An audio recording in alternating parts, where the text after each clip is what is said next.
Think about the last time a baby was born in your family. Within minutes, there was a photo. Within hours, a name. Within days, a room full of people fighting over who got to hold it first. Vikings did none of this. The moment a Viking baby entered the world, before anyone celebrated, before anyone cried, the father was handed the child. He looked at it, and then he made a decision that would determine whether that child was allowed to exist at all. For centuries, this moment, not birth, was when a Viking life actually began. How did Vikings actually raise a child? Not the television version, the real one. Because what they did in those first hours, days, and years says something uncomfortable and deeply important about what childhood actually is, and what human beings are capable of deciding when survival is the only rule. In Old Norse society, a baby was not a person the moment it left the womb. It was a potential person. When a child was born, the attending women cleaned it and brought it to the father. He was the one who had to decide. He could pick it up, hold it to his chest, and present it to the household. He would pour water over the child's head, say its name out loud, and at that moment, only at that moment, the child became real. It had an identity. It had legal standing. It existed. This ritual was called osavatnai, to pour water over. If the father did not perform it, the child was set aside. What happened next is something most modern people have never heard of. The practice was called utbur, and it was legal. A child born severely deformed, a child born into a family already starving, a child whose father simply could not support another life through a North Atlantic winter. That child could be carried outside the settlement and left in the wilderness, exposed to the cold, left to die. This was not considered murder. The Gragaz, the great Icelandic law code compiled in the 12th century, documented this practice in the same tone it used for inheritance disputes. It was a calculation, a decision about what the community could carry. Vikings lived in a world where one bad harvest could kill an entire settlement, where winter wasn't an inconvenience, it was a sentence. Every extra mouth had to earn its place. Sentimentality was a luxury that the North Atlantic did not always allow. And here's what's strange. Archaeologists excavating Norse burial sites across Scandinavia have found something that completely complicates this picture. Children's graves, dozens of them.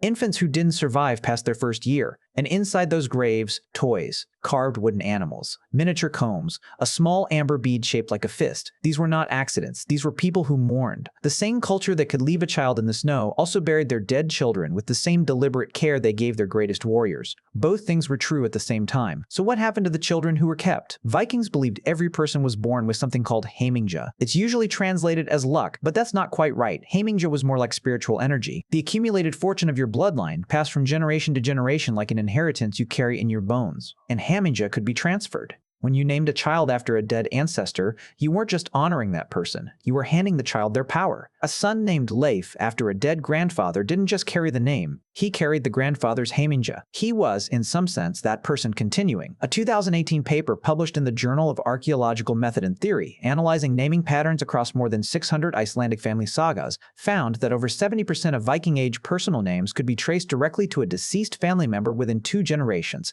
The Viking child wasn't a new person beginning a blank story. It was a continuation, a person who had already lived, being given another chance through new blood. If the child survived the first winter, and many didn't, the early years looked, in some ways surprisingly familiar. Viking mothers nursed their children for 2 to 3 years, longer than most modern Western practices, shorter than many ancient cultures. If a mother died in childbirth, which happened often, a wet nurse took over. The Icelandic sagas describe this role with weight and seriousness. A woman who nursed a child that wasn't hers created a bond the sagas treated as almost equal to blood. Babies were swaddled tightly in wool and linen, not for comfort. It probably wasn't comfortable, but because Viking longhouses were full of open fires, livestock, and freezing drafts, in a world with no safety latches and no baby monitors, immobilization was protection. Mothers carried infants in cloth slings while they worked, and Viking women worked constantly, spinning, weaving, preserving food, managing the estate. Sagas describe women who ran entire farms alone for years while their husbands raided or traded across the sea. A Viking mother who had nothing to do would not have survived, and neither would her child. But here's where it gets strange. By age 5 or 6, many Viking children were sent away, not as punishment, not in desperation, deliberately, as a social statement. The practice was called fosterage. You sent your child to be raised by another family because doing so created a bond between households. The family that raised your son was now tied to you,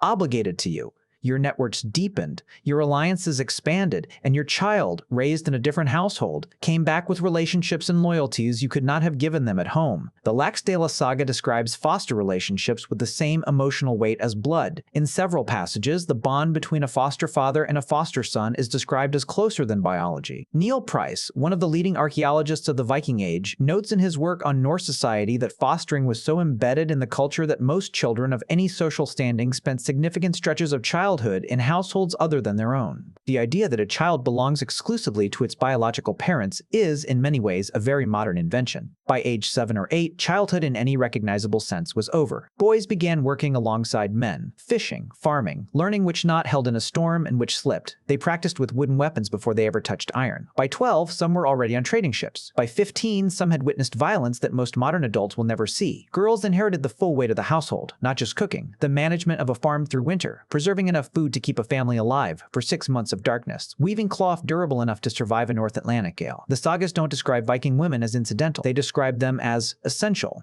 Viking children weren't eased into adulthood at 18. They arrived at it somewhere around 12 or 15, ready or not, because the world did not wait. We look at Viking childhood and we see something brutal. The formal decision about whether a baby was allowed to live. Children sent away at 5. Adolescence treated as a myth, and it was brutal. That part is not wrong. But here's what the graves say. Here's what the sagas say in between the raids and the blood feuds. The people who buried a 1-year-old with a carved animal and a piece of amber. Those people were not calculating. They were grieving. The parents who gave their fostered child a bronze brooch before sending them away. Those people were not cold. They were trying. For most of human history, the line between keeping a child alive and letting them die was a line that ordinary people crossed on both sides of love. They did things we would never do. They felt things we would recognize completely. 1,000 years ago, somewhere on the coast of Norway, a father was handed a newborn child for the first time. He looked at it for a long moment. Then he picked it up. He poured water over its head. He said its name, the name of someone already gone, out loud, so the whole household could hear. And in that moment, he wasn't a Viking. He was just a parent.